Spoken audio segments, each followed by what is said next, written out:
We've been wrong about Wakander all along. That's what we're going to talk about in this video, and we'll have spoilers for episode 5 of Critical Role Campaign 4. So if you haven't seen episode 5 yet and you don't want spoilers for it, then you want to click away now, because we're going to be jumping into some things that have pointed towards the fact that we haven't nailed Wakander's character down in the slightest. But before we jump into that, if you like Critical Role, Dungeons & Dragons, and other nerd culture content, please consider subscribing to the channel, giving this video a thumbs up, and leaving a comment down below to help me in the algorithm and get more of me in yours. Now let's talk about Sam and Wicander. So we all know that originally Wicander appeared as a cleric. That's what his nameplate said, and the graphic, he was a cleric. But then we all saw his stats and we thought, wait, no he's not, and most of us lean towards Divine Soul Sorcerer, some towards Celestial Warlock, but the vast majority definitely have just kind of said he's Divine Soul. Then we found out that, well, his power, the filament, comes from his grandfather, who is an actual celestial. So then it was even more like, okay, Divine Soul, that very much fits.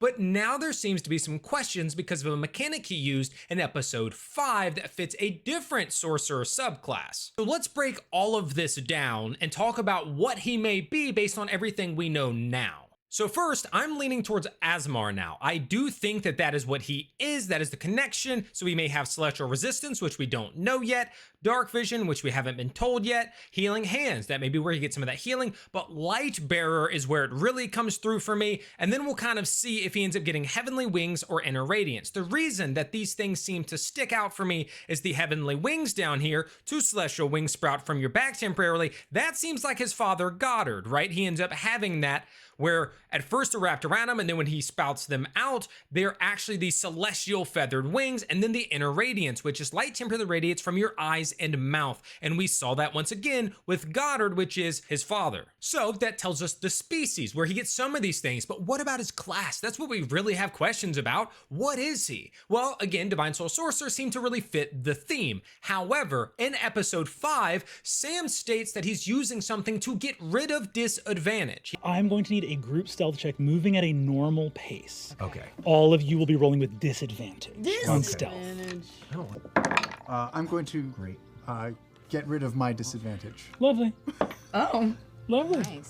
He doesn't say what some other people are leaning towards, like, oh, maybe he meant like he's a human, it's heroic inspiration, and so he's just removing a dice. I mean, that's not how it mechanically works, but you could say maybe he made that mistake, right? But no, what if there was a level 3 ability for a different sorcerer that allowed you to do exactly what Sam said? And what if that class was actually in the 2024 Player's Handbook, whereas the Divine Soul Sorcerer isn't redone in 2024, but it's still from Xanathar's? Which is fine. I mean, you can totally use those things. They're meant to be able to still be used, but it's not all the way up to date 2024. This one is. And that's the Clockwork Sorcerer. So this one, the description is a little different. So flavor-wise, it would have to change it. The cosmic force of order has suffused you with magic. They can certainly reflavor that to be what is happening here in Aasimar, right? That's just flavor for the specific world that D&D has here. But let's talk about that ability he used. So if you scroll down to restore balance, your connection to the plane of absolute order allows you to equalize chaotic moments.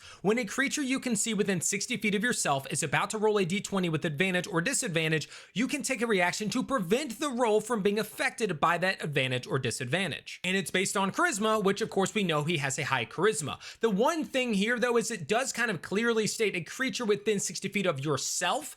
Whether you can target yourself with it or not, that's going to be up for debate, but this seems to be something that very much fits, unlike Divine Soul Sorcerer, who can't do this. Not only that though, this subclass also gets Lesser Restoration, which is what we've seen Wick use. At level 3, he gets Aid, Alarm, Lesser Restoration, Protection from Evil and Good. He has used Lesser Restoration to get the poison off of Tayor when he saved him from the Tailors. Too much to drink, has he? Please, come here, Teo. Please, give me your hands.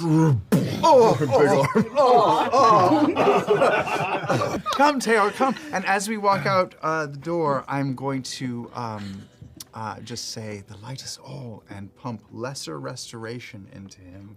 My hands will glow, the tattoos on my face will glow. This should help with your drunken state. Does it help? You are no longer poisoned. It fits. It fits more than the others now. Like the Divine Soul fits more narratively, but mechanically, this one seems to be the shoe that would go on the foot the easiest. So I'm leaning towards this now. yes, flavor-wise it doesn't fit, but you can change flavor. I think they've changed the flavor, and then they still have the Aasimar thing to go back to that will give him both. So he still has that lineage of a celestial, but he has the sorcery here from this that they'll just kind of change narratively to fit this sort of character that he's created. And because they have Tayor who can do healing things, it's okay that he's not like an outright cleric. Shoot, even rangers can do some of that, and they have Cadigan. One of the other important things to note is that he's listed on the Critical Role website in Beacon now as a prodigy mage. Now, they change up a lot of the language they use on that, like for instance, all the paladins are called exemplars, like they're not using the outright classes and what they're describing or how they're saying it, but we see mage being used in another place with Azune, who is an exemplar, aka paladin, mage, aka a sorcerer. So now we know he's definitely a sorcerer, which again hints towards one of these. So for me, I'm kind of giving in to Clockwork now. I was very heavy on Divine Soul Sorcerer. I was kind of stuck on that, but that ability usage is either him not saying things correctly with inspiration, using inspiration differently, maybe they homebrewed something or altered how it could be used, something like that, or he's Clockwork. But where are you now? How do you feel? Are you changing your mind? Are you still exactly where you were with Divine Soul Sorcerer or even Celestial Warlock? Share your thoughts in the comments below. And of course, once again, make sure to subscribe to the channel, give this video a thumbs up, and leave a comment down below. If you want to support me making more content just like this, subscribe to my Patreon linked below or become a member here on YouTube. Thank you all so much for watching. And until next time, good luck in your adventures.